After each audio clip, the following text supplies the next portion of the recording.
Today is July 16th, 2013. We're at the Nebraska Veterans Home in Grand Island, Nebraska with William LeClaire Shirley. Mr. Shirley was born in Stockville, Nebraska on September 12, 1923. He served in the U.S. Army Air Corps and his highest rank was Staff Sergeant. He worked with the 8th Army Air Force attached to the 721st Quartermaster Trucking Company in the field of conflict of World War II in the European theater. We're also accompanied by two of Mr. Shirley's daughters who happen to be here today. And I guess, again, I would like to ask, first of all, can you tell us about where you were born and what your family was like when you grew up? Do I start that now? Yeah. Well, I was born on a farm near Stockville, Nebraska, in 1923. But I went to different schools because my folks lost the lease on their farm, and I had to go to different schools. One place I had to walk 5 miles to school, and but that didn't last long because I found out that the guy that I went to school for had the habit of working you through harvest season, and then after that was over, he would take the benefits away from you. And so I didn't stay there very long. But in a very short time, I was in a lot of different places. Sometimes I can't remember the dates when I left from one place to the other, but most of it still comes in my mind. But sometimes it takes a little while before I can think about it. And what did your parents do? Were your folks farmers? They was farmers, but like I say, my dad lost the lease on the farm, and he had the livestock that some of the neighbors had took him and kept him for a while. And then my dad later on got what they called a rehab loan, and he still had some livestock, but they had a guy that took care of that, and he would have to buy the cattle and stuff that my dad got. See, we had about 20, we milked as high as 20 head of milk cows. And this one guy that wanted to give my dad some real old cows, didn't hardly have any teeth anymore, and my dad wouldn't accept it. My dad, the only reason he was taking cattle, he had to pick them out himself. And my dad was the only one that paid off the rehab loan, because all the other guys, the guy that was in charge of it, didn't know how to pick out the cattle, and then some of those guys cheated. They would say that the cow didn't have a calf, and they would take the calves and sell them illegally. And so a lot of those guys went broke. Right before you entered the war, what were you doing before you started in service? Were you working or were you going to school? No, I was helping on the farm at home, and I worked for the neighbors. I started when I never run a tractor till I was 12 years old. That's when the old Fords came out, and I run the tractor. And I was working for an old man. His son left him with a farm. He was 80 years old. He had never run a tractor, and he wouldn't look back. And he gave me a whole bunch of clods, and he said, "Now, if you have to stop the binder," he said, "throw that clod and hit me in the back." Well, I hit him a little too hard one time, and he got pretty mad about it. And well, there are several instances like that happened, and there are so many things that happened that it's hard for me to decipher about them. So were you still working for him then before you entered the service? My dad got me a farm, well, they called it where you worked on the farm. You didn't have to go into service. And things wasn't going too good with my dad, so, and the guys that when I was drafted had went into service, so I thought, well, I don't want the firm anymore. I want to get to the guys that was drafted when I was. So I got the measles before I was supposed to go in, and I was late getting in, so when I went in, there wasn't anybody that I knew. And I went for over 2 years without seeing anybody I knew. Did you have any choice about which branch of the service you went I had a chance of the Marines or the Labor or the Navy. I had 4 chances, I remember, and they gave me my pick of the ones, and I thought, well, this war's not going to last very long. I thought if I got in the Navy, I'm going to be out on a ship and I might not get home right away. So I went in for a long time, different places. Seemed like they couldn't decide where they wanted me all the time. And I had a lot of experience of mechanical experience. I went to a lot of mechanical schools, and I knew a lot about them, a lot more about mechanics than some of the instructors I had. And so that's how I got started working on airplanes, because that's where I was supposed to be a truck driver and haul Air Corps supplies, and they'd get short of help on the airplanes, so they'd call me over there to work on them. Well, they had guys with hardly any experience, and, well, some guys wasn't too bright, too, that worked on them. And I could help them out quite a bit in that respect. Can you tell me about the day that picture was taken? Well, that was taken shortly after I went into service. I don't remember exactly.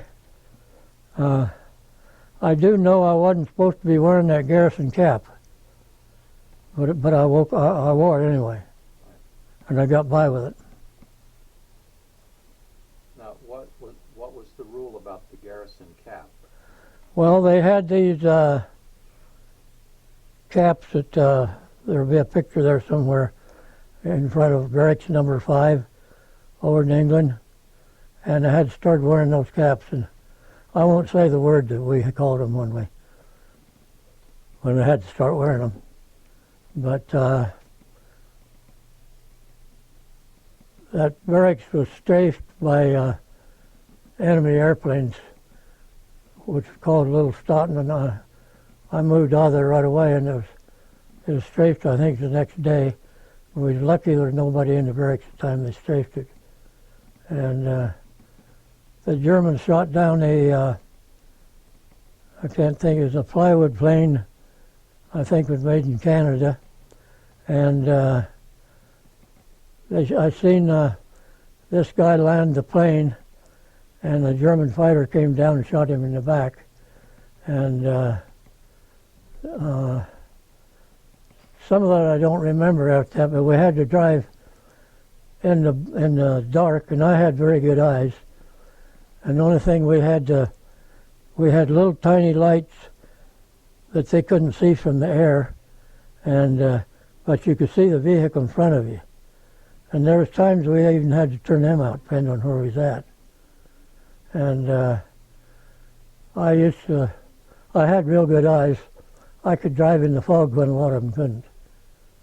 I know over in England, probably over half the time it was real foggy and rainy weather.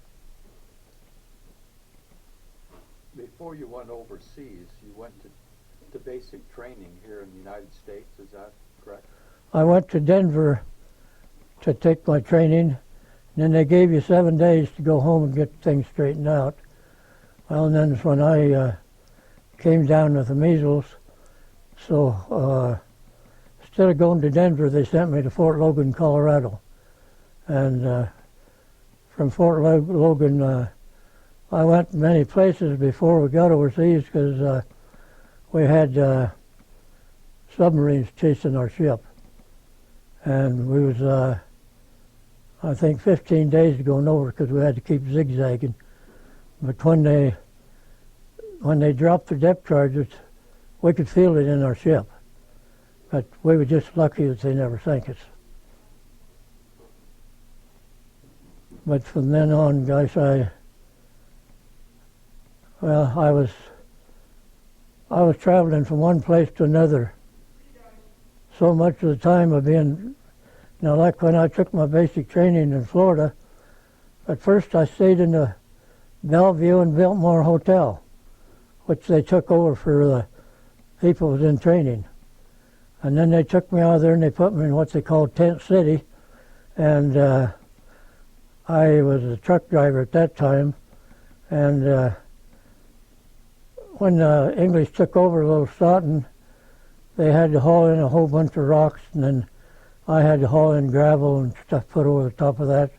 And then they put concrete over the top of that to get it modern. It was quite an operation. And sometimes I'd be sitting some time in my truck, and I'd go to what they called the bone pile and get plexiglass, and I'd make rings of it, and I could get a hold of colored toothbrushes, and I'd make a set in them. And English people had never seen anything like that. They just went crazy over it, and I sold a lot of them. And that was in England. It was yeah. A little hobby. Mm-hmm. Yeah, I had quite an experience while I was over there.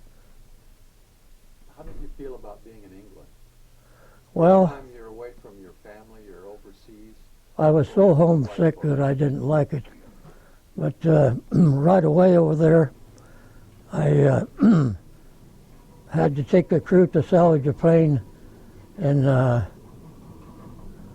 let's see, what was it, just north of England. Well,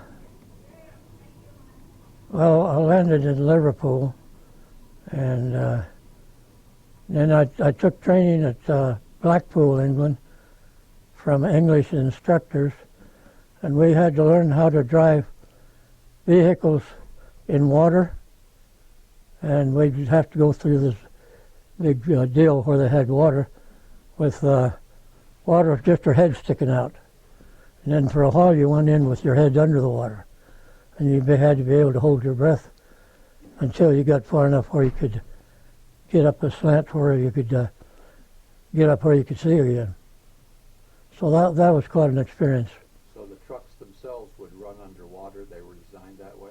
Yeah, we had to, my job was, I'd have a partner help me, and we had to put copper tubing and a lot of things up.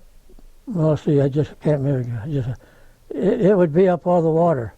So our trucks could take in air for the carburetor through this tube. And we had some guys that didn't get them waterproofed enough, and they'd go underwater a short time, and it'd be us guys to rescue them, get them out. And if you went in a Jeep, the front end was heavy, and when you first went into water, the back end of the Jeep came clear up all the water, and it'd go down in front. And then eventually, the back end would go down, and the whole Jeep would be underwater with this tube that came down for air for the carburetor. And I had taken several mechanic courses over my lifetime that I was probably the best mechanic they had over there, and that was from previous experience. But like I say, I never one place very long. Did you develop any special friendships while you were there? Who were some of the people that... Well, I guess the best one was this hotel I used to stay on when I went to take airplanes to the salvage yard. And her husband had got shot down and killed, and she owned a combination of a hotel and a cafe, and she took a liking to me, so she wanted me to stay over there with her when the war was over. But I was so homesick for that time, I told her no way I could stay over there. Then she said, well, I'll go back to the United States with you at certain times. I said, no, I said, I don't think that'd work out well enough. Is that the kind of thing that she could have ended up these girls' mother? You got me stumped for a little bit there. I don't know, I had so many experiences, it's hard to tell about them. So, from England, did you then go over across the channel and were you stationed in Europe? Oh yeah, I went to France and Belgium, and let's see, there's one other. Well, anyway, I hauled stuff on LSTs and LCT boats. They'd give me a truck, usually the convoy, and they'd send an officer along to show us where to go. Most of them didn't have the experience of how to get around anywhere, and they'd get us lost. So they finally put me in charge of all that then, because I pretty much knew where I was going.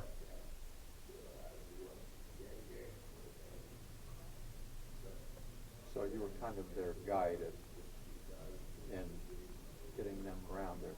Pretty much so, yeah. Yeah. Can you describe for me then, so you're a mechanic, you're in wartime, you're traveling all over following troop movements. How did you do your work? What it's hard for me to imagine you worked out of a suitcase to repair things. Yeah, I worked out of a barracks bag.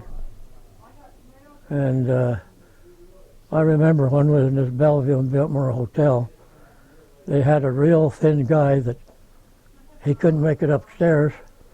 So I grabbed his bag and I had mine. And these bags weighed, I think, 84 pounds. And I remember the sergeant really got on to me for carrying his. He wasn't physically able to do it. And I felt so sorry for the guy. But I remember they used to mention, here this little guy with his barracks bag and another's going up those steps better than the big husky guys. Because at that time I only weighed 100, let's see, I think about 130 pounds, something like that. I was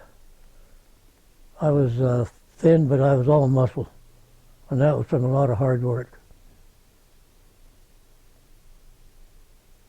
So the barracks bag, that mostly had your personal effects in it, or Yeah. did it have tools also? How did your tools get hauled around? Well, we had some tools in our barracks bag, but most places, as you'd go, the government would furnish the tools. And like when I'd help the airplane mechanics, they had tools issued to them, but some of them, well, some of them were so overweight that they couldn't hardly do their job.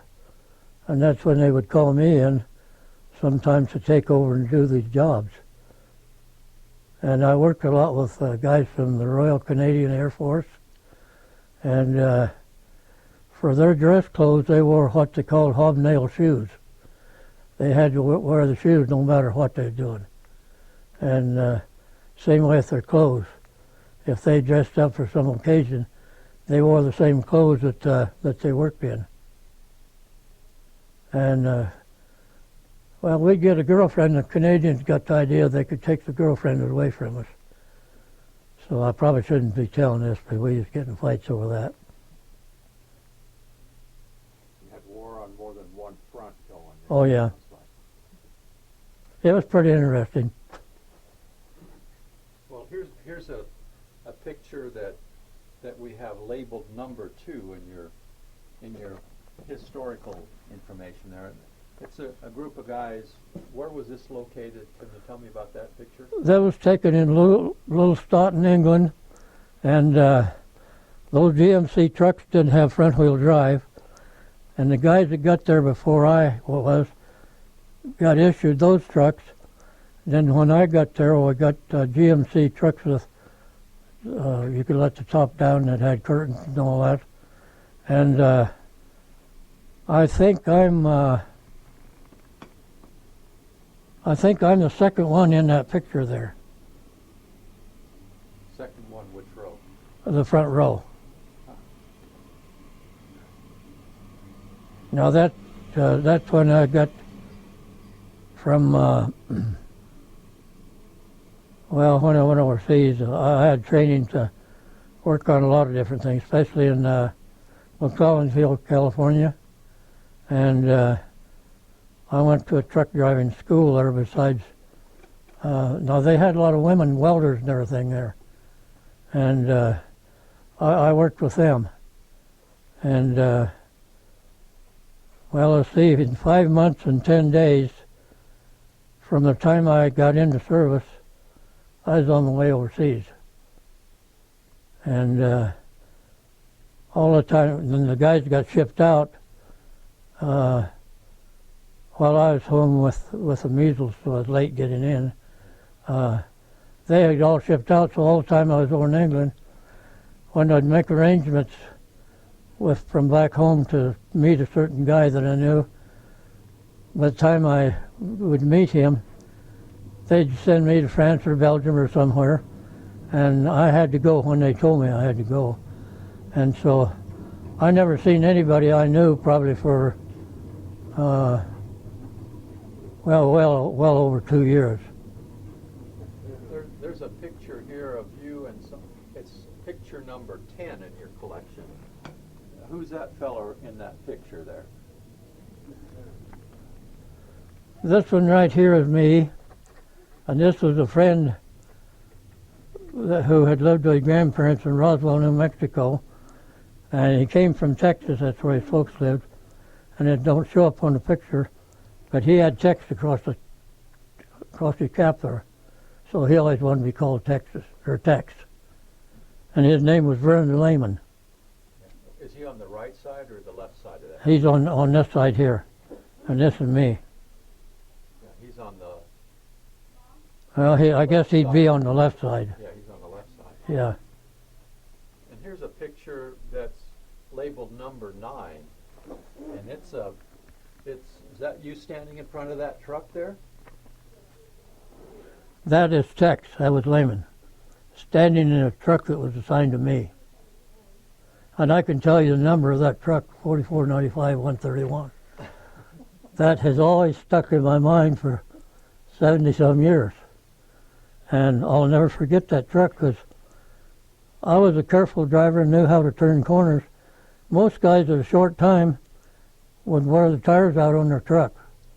And my truck would go a long time. And this particular one there had curtains on there, but a lot of times I had to drive without any curtains on there. And this, I don't recall for sure what town in England that was taken. I think it was Wisbech. And when they used to bring people from the war back to England, they didn't have enough, well, they couldn't haul them airplanes because we didn't have enough. And I have hauled guys who was badly injured in the back of my truck to a hospital they called Diddington, England. And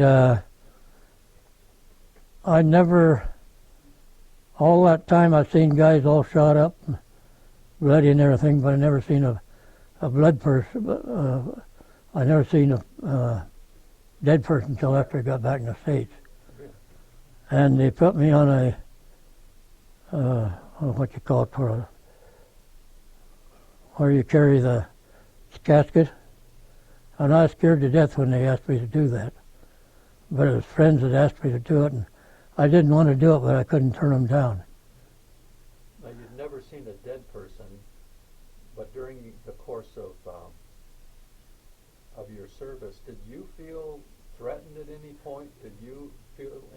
your life on any particular occasion? Well, a lot of times, yeah. Like Can you this. tell me about one of those times? Well, one of those times we was at Little Stoughton, and there was an airplane came over and strafed, I don't know, 3 or 4 of our trucks. See, we had turrets, we had gunners on them, and we was lucky that they never hit any of us. But some of our trucks were pretty damaged, well damaged. But there's so much of this stuff that went on like 70 years ago, it's hard for me to separate the facts of a lot of what went on. Well, here's one more picture I wanted you to talk about. This is labeled number 7 in your collection. And can you tell us about what's going on there? Yeah, we was, let's see, I'm trying to think. That was just before we went overseas. And this guy here, he was a blonde-headed Greek. His name was Agrippa, Theodore Agrippa. And this one here, when I was talking to Linda about it, it came to me who it was, but right now I think his name was Don Martin from Watch Your Highway. And this is old Bill Shirley here. And this was Sam, I can't remember his name, but I do remember he used to put pads, he was real skinny, he'd put pads under his clothes to make it look like he was a big broad-shouldered guy. Oh, yeah. And, well, in these trucks, we had different things that wrote on them where we was from. That one that has written on the side of it, Boston. And why has that one got Boston written on it? That was Boston, Massachusetts, where I used to take airplane engines that was overhauled up to a base which United States had just taken over. And one of them, on my truck, I had a deal like this across it, and I had Nebraska, and I had wrote on there, where men are women and men are men and women are proud of it. And we just put silly things like that on them. And now this guy here comes to me now. His name was Martin from Watch Your Highway.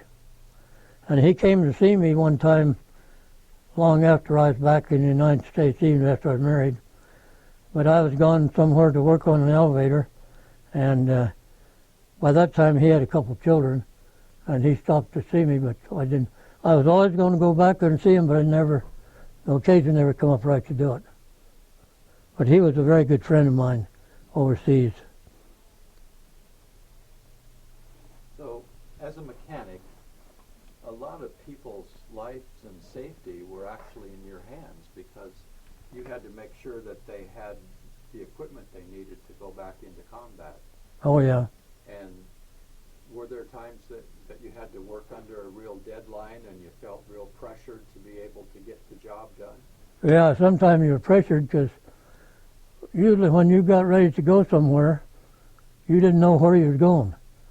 I went on LST boats and LCT boats and hauled across the channel, and that's when we had submarine chases and so on. And that's when I went to France and Belgium and let's see, there was some other state I can't think of right now. But there are sometimes I'd be in my truck 2 weeks without going to bed.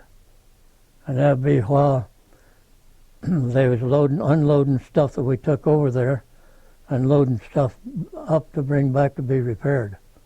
And most time that was airplane engines.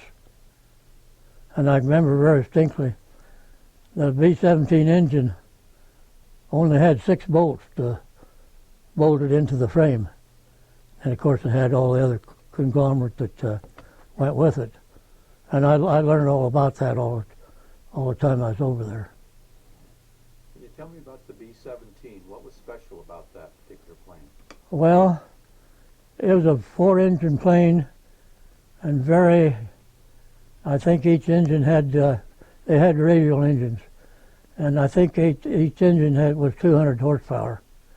And those planes would usually fly in formation. I remember one time I seen them going from England to go over Germany, and there were 37 planes in a squadron getting ready to go to bomb Germany.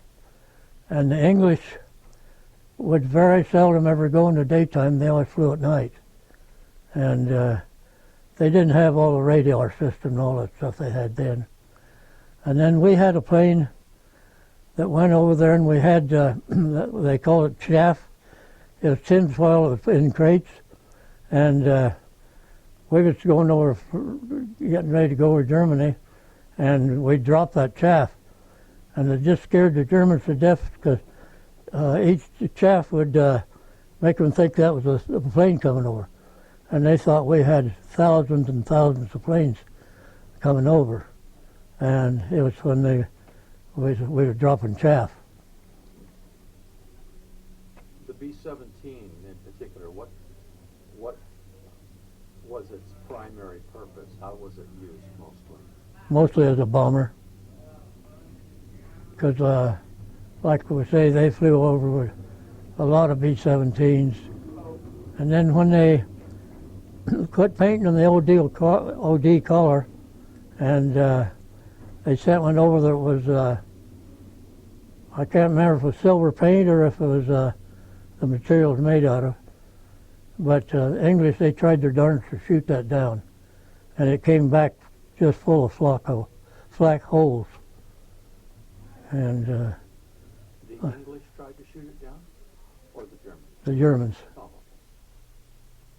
Well, now see, Germany, for a while, Italy went on Germany's side.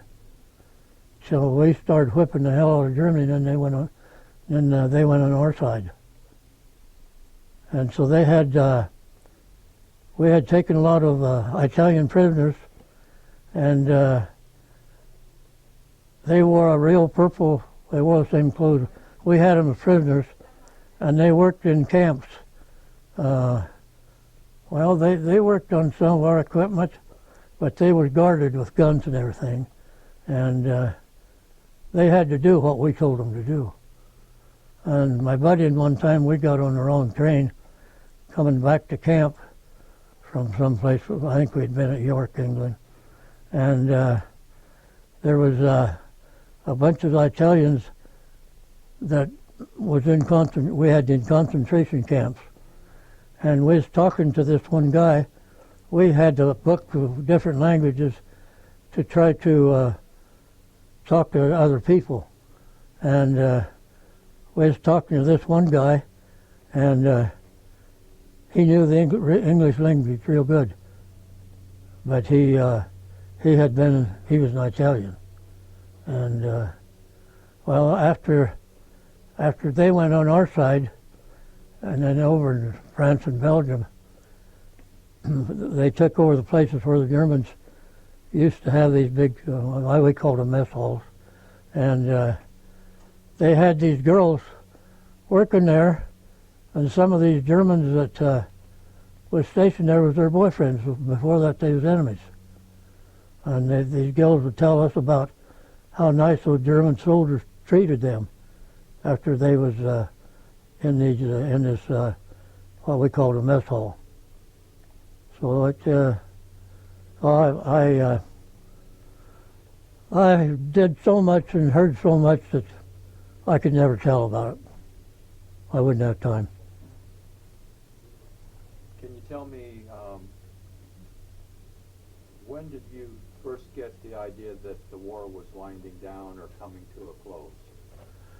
It was on D-Day. They flew, now this was determined before the Germans actually gave up. They knew just what was, I think they probably knew 3 or 4 days before the Germans signed the armistice. And anyway, now let's see. Oh, they had guys coming over from the United States, new pilots, and on the day that the war was over, they flew us into as far as Berlin, and we had bombed out about all the bridges in Germany. And they had pontoon boats, great big ones, and then they had a big wire mesh they called it, that they put from one boat to another, and we could drive trucks across the Rhine River. And we went up as far as what they call the Iron Curtain. And by that time the Germans had put I forget what they called it, but there's cement blocks that even tanks couldn't get through it. And that was just out of Berlin. And we went across New Holland, where some of the streets were water, and they had the beautiful flowers.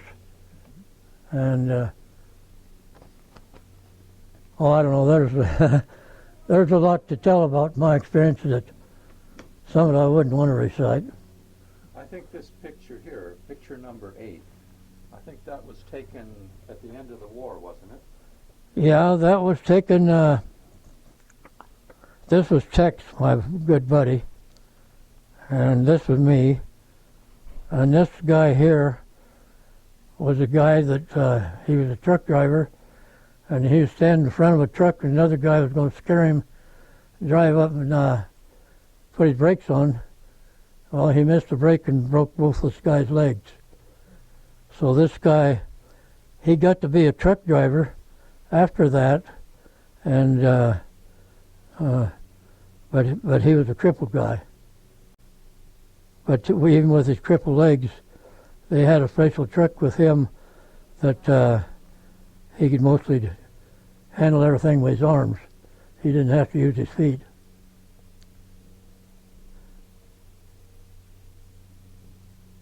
And now this, another thing we used to do over there, I don't remember how we used to get this colored paint, but over there everything was black. And if we'd get a bicycle, paint it pink or some other color, those English would just go crazy over it, the English civilians. And Lehman and I, we used to get those bikes and paint them different color and then sell them. And they'd pay a big price to get something other than their color. And there's a lot of women over there, 80-some years old, that most of them didn't have a vehicle for transportation. And they would they would buy those bicycles, you know. And let's see. Oh, another thing that happened over there.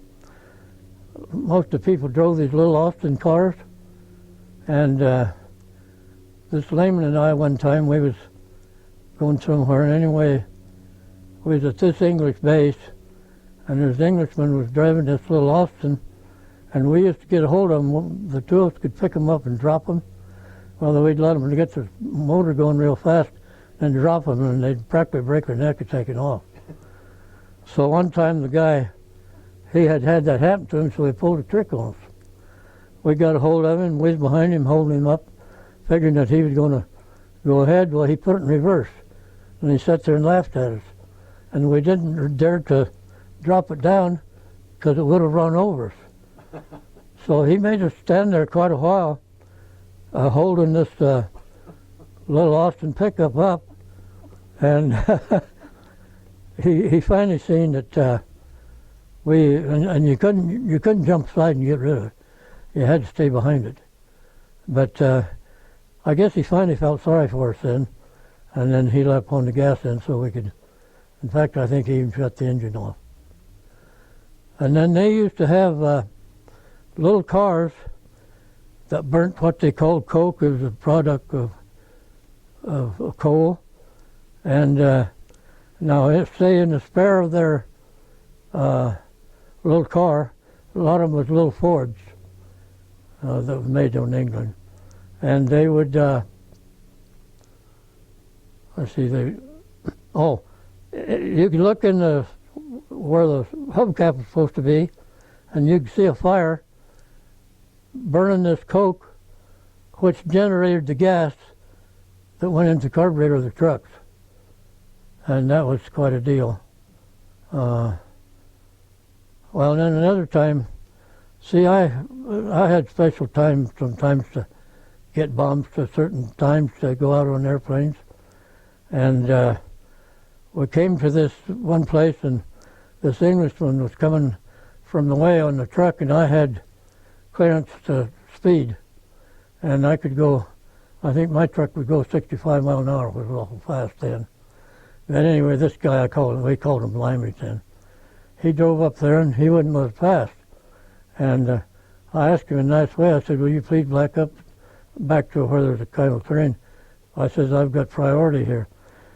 I remember he said, you damn Yankees think you own us. He said, you want to do everything. And I remember I put it in gear, and I pushed him clear off the road so I could go on. But, and then another thing that I did, which was illegal, we had governors on these trucks, and you could take the carburetor off and take the butterfly out of the, and it still had the seal on it. And I got by for years with my truck would go faster than anybody else because it didn't have that kind of a governor on it. And well, there were just a lot of different interesting things that happened to me. That some of them, and I remember they had people that came over from this neutral country, and but they came over and worked in places in England, and they got froze to the job. They couldn't go back to their country, and always wanted to go over there and visit over there, but every time I made arrangements, they'd send me out for 2 weeks or some a time, and I could never make arrangements to go over there. I remember most all of these gals from over there, they had real pretty green eyes. And when they came over there, and sometimes they'd come into town, they could get a permit to go to town. And I could tell, usually if they came from there, by the color of their eyes, because they had green eyes, which most all of them that came from there, they had green eyes. They were Welsh people. But see, England had control of, well, they called it the British, well, even Ireland is still controlled by the north part by Britain, which I think they should give all of that country to England, and they get in wars there yet, fighting over how far you can go into certain territory.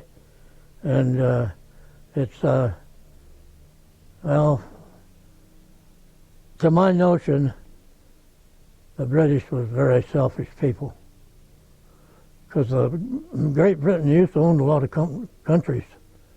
And, well, they used to call a lot of those little countries the British Isles. And which, now like Argentina tried to take over the Falkland Island, which they sell a lot of cork. They have cork that's just natural, big farms of it. And Argentina went in there with troops, tried to take that over. Margaret Thatcher came down there, 4,000 miles with troops and run them out. Argentina was going to try and take it over, but they didn't get the job done. I wanted to go back to the time that you spent there in Europe. Did you have any contact with family that whole time? Did you have letters? We didn't have email certainly back then. How did you stay in touch? I wrote letters, but most everything I tried to tell my folks, everything was censored. The time my folks got a letter, everything I wanted to say was cut out. And it finally got to where I could put on the heading, I could put England, but I couldn't tell them where at in England or what. Most of the time couldn't tell them what I was doing. But that tickled me that time. Well, now, this one Dr. McGann, he was taking college over in, this one island, I can't think. He's Barney McGann's son. And he could get through the college course to be a doctor quicker than he could in the United States. But anyway, his wife was over there too. But anyway, they had to take them out of there and bring them back to the United States because they was in danger of living there. And I talked to Dr. McCann about that once in a while. And his dad, Barney, he used to run a place where they had artificial legs. And Barney was quite a drinker. And Dr. McGann was ashamed of his dad that he would never drink. So he used to ask me about his dad. And I tell him, Barney and I was good friends because I said he had an artificial leg that he kept whiskey in. And I said he used to come into Ace Hardware and we'd have a drink together. Well, one of the gals says, you tell all about his dad. Says, can't you tell us anything about him, about Dr. McGann? And I says, I don't have anything on him to tell. I says he was very strict and a very good doctor. And Barney McGann, or Barney's son, we used to have discussions sometimes about different things that happened. But that was interesting for me to talk to old Barney. And he used to come in Ace Hardware, and we'd get in a conversation in Ace Hardware. And I do want to continue this, but we're running out of camera battery. Okay. So if we could stop for a minute, take a break, I'll change the battery. And Okay, thank you. Continue talking here. There was one incident that you talked about with your daughter where you were hauling members of the Glenn Miller Band. Can you tell us about that? Well, I hauled I think there's more than one truck because there are a lot of members. And I remember I hauled them down to Ipswich, England, and the band went on a ship, but Glenn Miller got on an airplane. And I think there's only two other guys with him. And anyway, somewhere going over the ocean, evidently they got shot down because the plane disappeared and they never knew where it went to.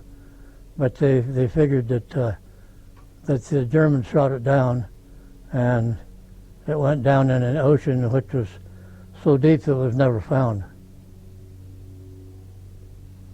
By the time that you arrived with the band members, did you know that he hadn't got to his destination, or did that take a while? I didn't know it right at the time, no, because so much of that stuff was classified that sometimes we could find out, I guess you say illegally, things that happened.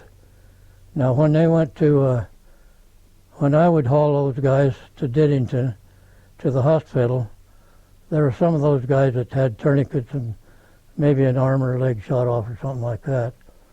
And I tried to get into cadets, and I went to Diddington and took the test and passed it almost 100% to get into cadets.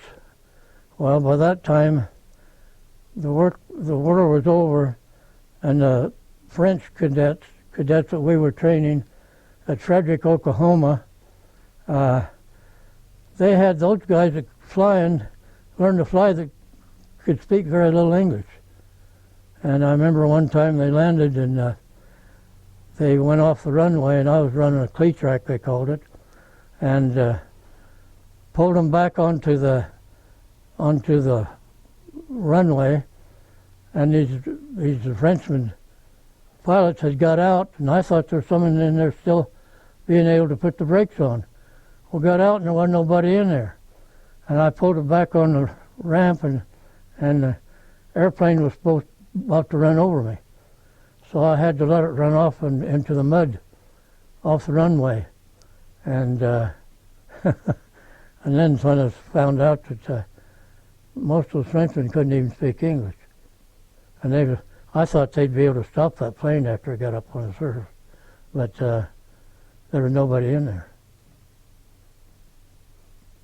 Another story that you had shared with your daughter earlier was when you hauled fuel for General Patton's tank and you were driving at night. Now, you talked a little bit about what it was like to drive with those little slanted slot.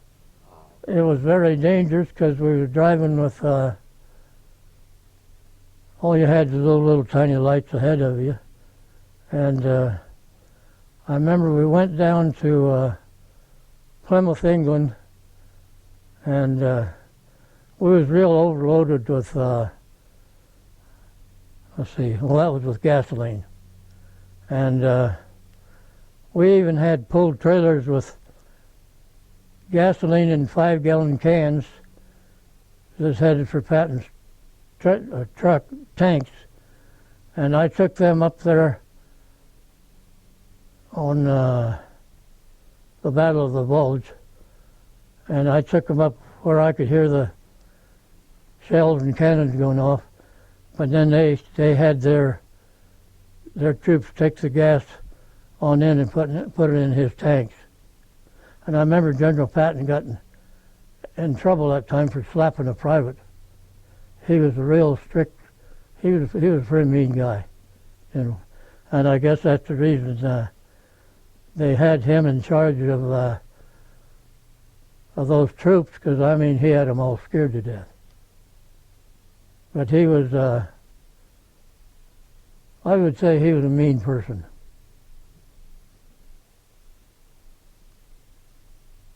But I don't know.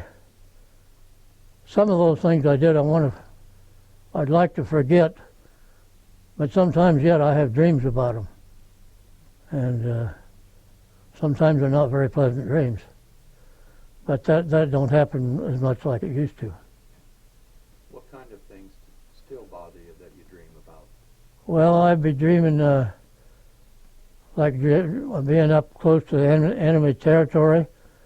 And now, like some of the guys that worked on airplanes, I forget what they called them, but now when it got ready to get points to leave England and come back to the States, although they was never across the channel, they got points when I didn't, when they could leave before I did. And I was I didn't think that was right that they got to come back to the States before I did. And some of them got to come back before the war was over. So you dreamed about that somehow you were ready to come home, but you didn't have enough points? Is that a recurring dream? Yeah. That's almost like the dream that high school graduates sometimes get, that somehow they forgot to go to a class all semester. Yeah. And they can't graduate. That's a reoccurring dream. Well, here's another thing I'm going to mention that I guess don't have anything to do with this. But when I lived in Chapel, we had a guy from Columbus, a teacher, and he got in good with the encyclopedia, what you call them, and he was from Columbus. And he told me that Connie couldn't graduate unless I bought those books from this guy. And I got a hold of a guy that had a little willpower or knew what to do, and got this teacher fired because he told us that Connie couldn't graduate unless I bought those encyclopedia books. So there were different things like that was pulled in my time being in the service and out of service. Sure. Tell me about when you did get all of your points. When were you actually able to come home? Tell me about how that felt. Well, they told me I was going to Casablanca, Africa. And I got on the ship, and I think it was just a little ways after we left England, some of the guys that was in the quartermaster trucking company, I was wondering why they was on there. Well, they were supposed to be going to different places, And here they was on the same ship that I was. So I inquired then about, well, where are we going? They said, well, they changed the orders. You're not going to Casablanca. They said, you're going home. You're going back to the United States. So we was only, I came back on the Queen Mary, and we was only a little over 4 days coming back. And going over, we was 15 days on this little old boat with submarines chasing us. We had to keep zigzagging.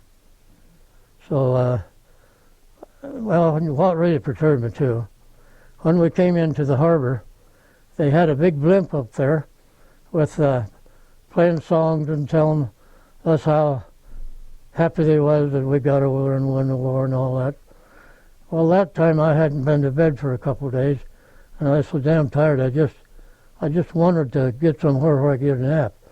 Well, at 2 o'clock in the morning, they had big steaks for us guys, big steak feed. And I was so damn tired then I couldn't hardly eat. And then they gave a big speech about how they appreciated us being over there. And we didn't want to hear all that, but we had to listen to it. So I don't know. Joanne Badura, call the operator. I guess Joanne Badura, call the I was really operator. glad then when I finally got home. So you said when you came into the harbor, where did they dock, the Queen Mary? Where was that docked at? Well, let's see, what do they call it? I guess he'd call it New York Harbor, close to the Statue of Liberty. And I don't know. Now this one beach, no, not beach 17, it'd be, let's see, oh, it was a plane that had two tails. A guy flew through that Statue of Liberty between the steel posts. He flew that plane through there, one of our pilots. And he got in bad trouble for it. Oh, there's more things that I could talk about. Some of them I don't want to remember. From New York, how did you actually get home then? Tell me about the trip home. Well, we got on a electric train. Went from Camp Kilmer to Pittsburgh, 400 miles in 4 hours on an electric track, an electric train. And we'd meet trains, this is back when they were mostly coal-fired trains.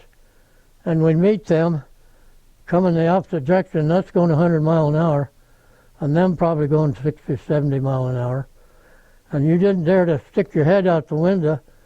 They'd blow the train in your ear, and it just practically kill you. Oh, I don't know. I had so many experiences. Some of them I don't want to remember. Who was waiting for you when you got back to Nebraska? Let's see. I got to think about that.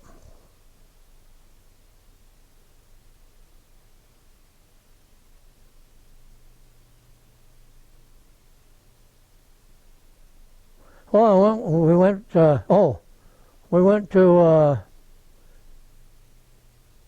Fort Leavenworth, Kansas. And see, there's a Leavenworth and there's a Fort Leavenworth. And Fort Leavenworth is where they took guys that they decided where they were going to send them to go back to their hometown or whatever. And I remember when I was at Fort Leavenworth, I got to drinking too much and I missed my train. And I had to stay in a rooming house, and which the gal that run the rooming house had a kitchen with the windows out. And I remember she cooked my supper for me. And I didn't want to eat it because there were flies and everything, but I I was so hungry that I did eat it. And, oh, I don't know, they just, well, when I missed my train that time, let's see, I had to get on another train the next day.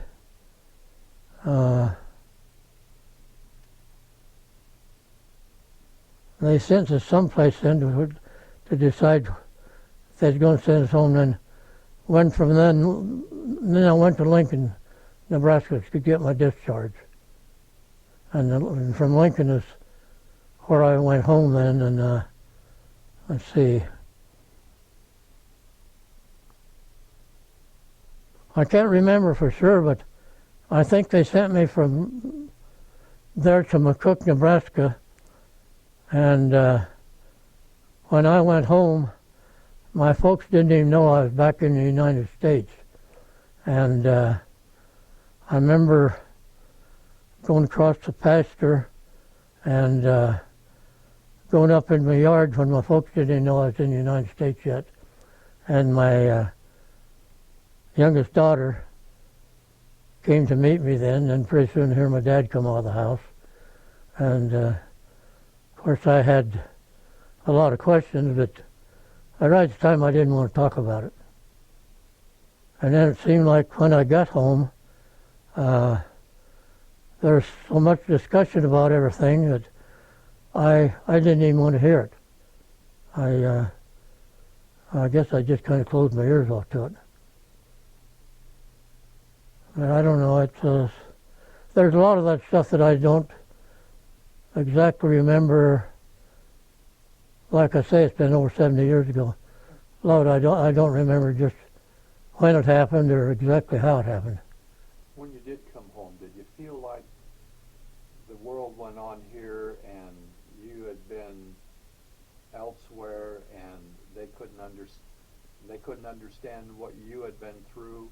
Did you feel kind of alone when you came home? I came back with the thinking that I was going to be greeted by a whole bunch of friends that I knew before I went to service. Well, when I came back, there wasn't one of them around. And the ones that was there was usually younger people, and they didn't even want to talk to me. So that's when I was glad to get home, but when they started asking me questions, it just seemed like there was too much noise. I didn't want to hear it.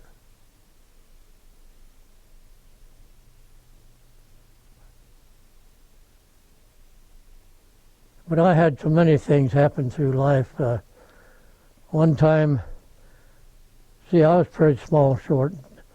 We had a heck of a snowstorm, and some of us was up at Imperial, Colorado. Let's see. No, it wasn't Imperial. Anyway, we was at this place, and these other guys had my dad's horses there, and those guys all went home when it come this bad storm. Couldn't pick corn because the snow was too deep. And they went home, and I had to stay there in a cave, and I didn't know how to cook. So I had to cook for myself. And I remember I used to sit there. I rode 8 miles to town to get me some groceries so I'd have something to eat. And I rode this whole horse to town, and he was an old workhorse. I rode him to town, 8 miles to town, bought myself a rifle for $5. And I'd sit in this cave at night. The cave was open on one end with windows.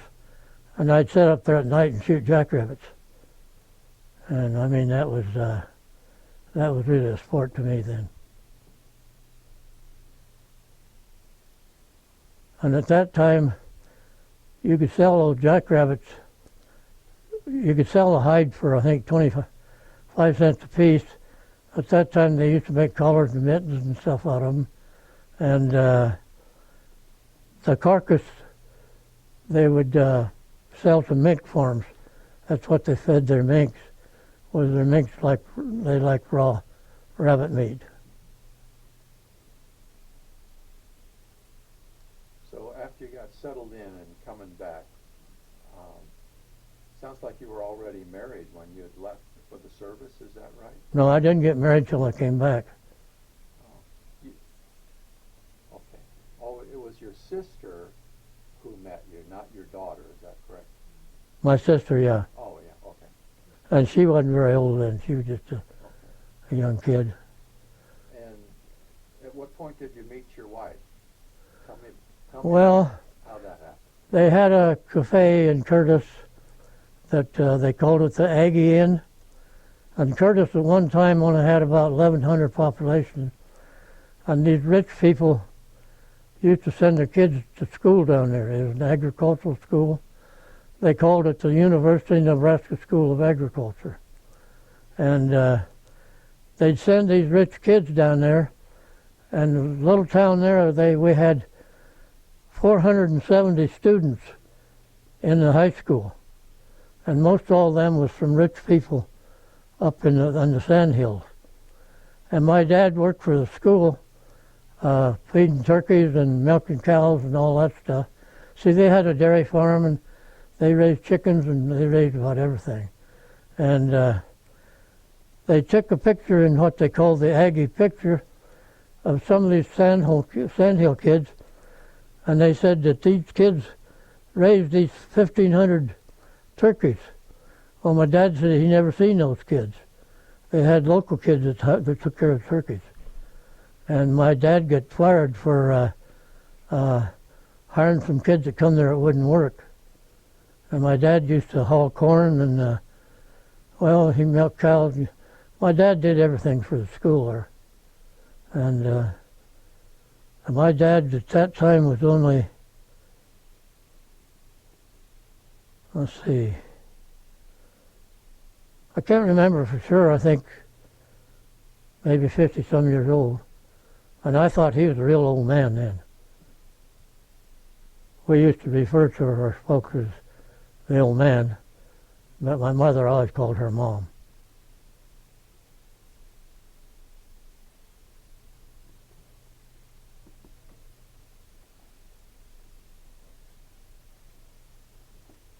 So there was a cafe there in that town. In Curtis? Oh yeah, I started to tell about that.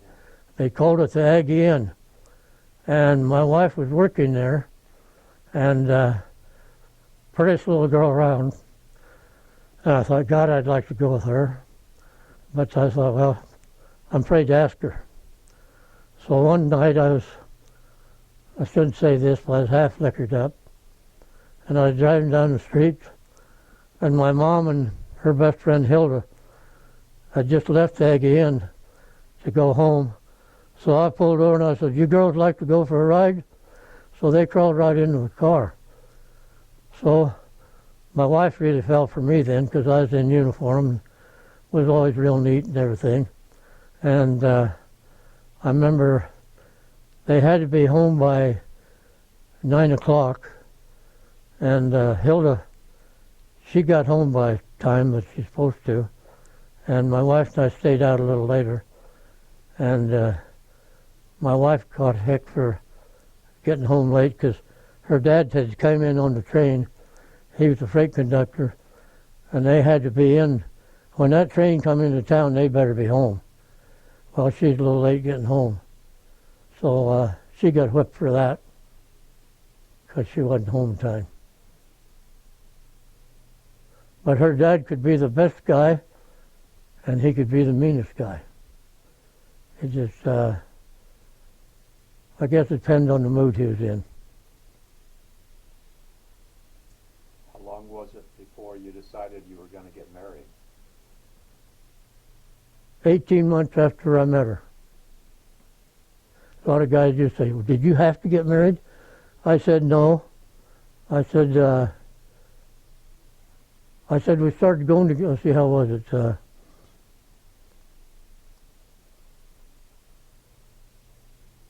I guess it was 14 months before we started talking about getting married.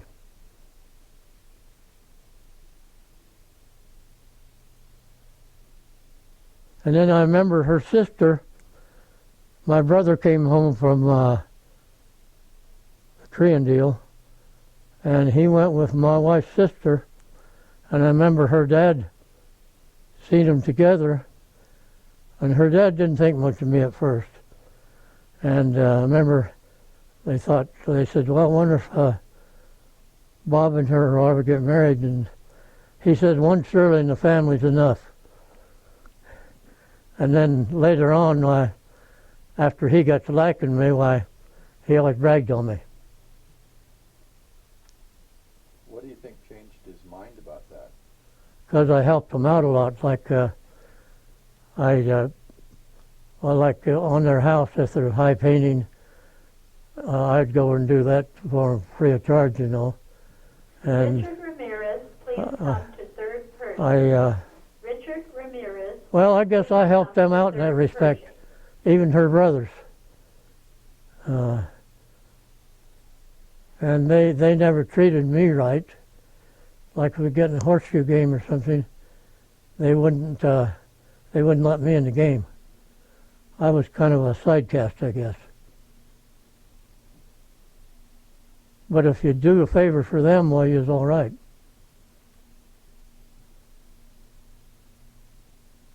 So, can you tell me a little bit about your family? Then you had a couple of girls. Did you have any boys? I had 4 boys and 3 girls. And or I was the other way around, 4 girls and 3 boys. Now, see, I get mixed up on that some. We had a family of 7. And, of course, these kids, let's see, you grew up in Chapel, didn't you? Deb and I and Mike were all 3 in Chapel. Yeah, well, Jewell County was the smallest county and the richest county per capita.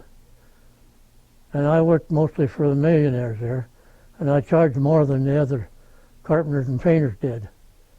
And then I got subcontracting for, you probably heard of the Molly brothers here, that John Molly just died recently, and I used to subcontract a lot of jobs from them. And there was times when they didn't get paid right away for their contract, and they couldn't pay me until they got paid. But I was always sure of my money. Talked about before, even at this point in your life, sometimes you have those reoccurring dreams about being in conflict and maybe not being able to make it home and so forth.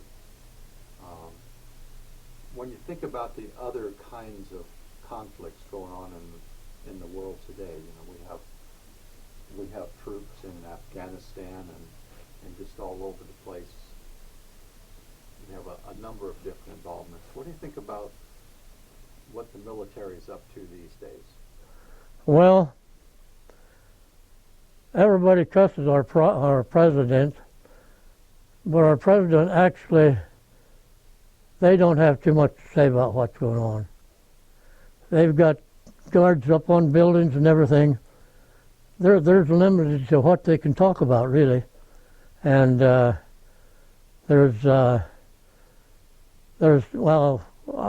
my notion, our biggest problem now is the Muslims. And his father was a Muslim. And that goes against him. And and then we've had guys that wanted to be president. His name don't come to me right away. But several women came, when he was running for president, they come out and claimed they had sex with him. And he claimed that wasn't true. Well, knowing what I know, I think some of it was. That I've seen him interview some of these women.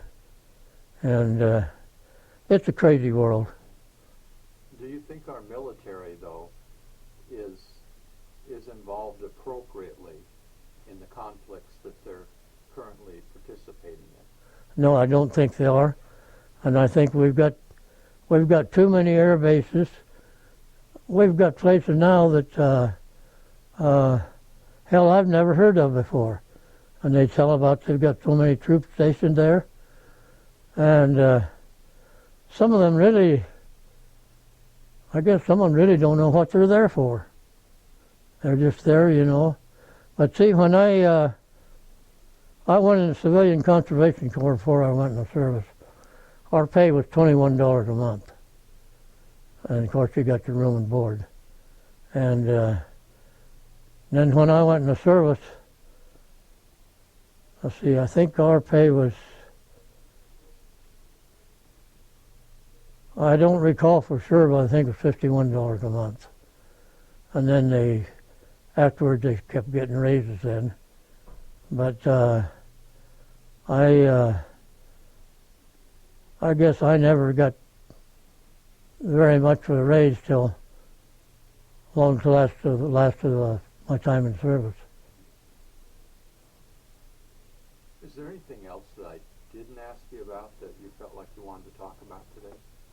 Well, I guess mostly it was these places where we've got air bases is, I guess I've already talked about it, where we've got hundreds and thousands of troops that's there that I don't think it's necessary to have, because they're not doing anything for the war effort, except it makes the United States look awful powerful, which the United States has always been. But I feel too that the United States have took the liberty to try to boss some of the other countries. And now, I guess what bothered me most is China. And this Walmart promised that they would never buy anything from China. Now you can't hardly buy anything there that wasn't made in China. And I think I probably might get in trouble for saying this, but I think Walmart was the biggest downfall of our country. And I knew, what's his name, Sam Walton, who started that, and I moved my son and his wife down just a few miles from where his headquarters was. And I remember Sam Walton, he always wore a red cap. And he used to come in to bigger stores there in Missouri and find out their prices. Then he'd come back to his store and he'd lower things 2 cents cheaper than theirs. And a lot of people, well, they didn't really understand what's going on, and a lot of them still don't. They go to Walmart to buy their groceries and stuff because a lot of stuff they can get cheaper. But they've got, I remember when Grant came in North Platte, Nebraska, they was a big deal, similar to Walmart, only not near as big. But they started selling stuff cheaper than what their cost was. And people they all quit the other stores and started going to that store. Well, after they got the other stores broke, then they went back and raised their prices up. And I've seen so much of that stuff go on. I guess what bothers me now is I used to kid the guys when we got to doing so much with China. I memorized O'Neill one time, and I told him, I said, my daughters are getting so much look like Chinese now that I told him, I said, when my wife braids her hair, it makes them have slant eyes.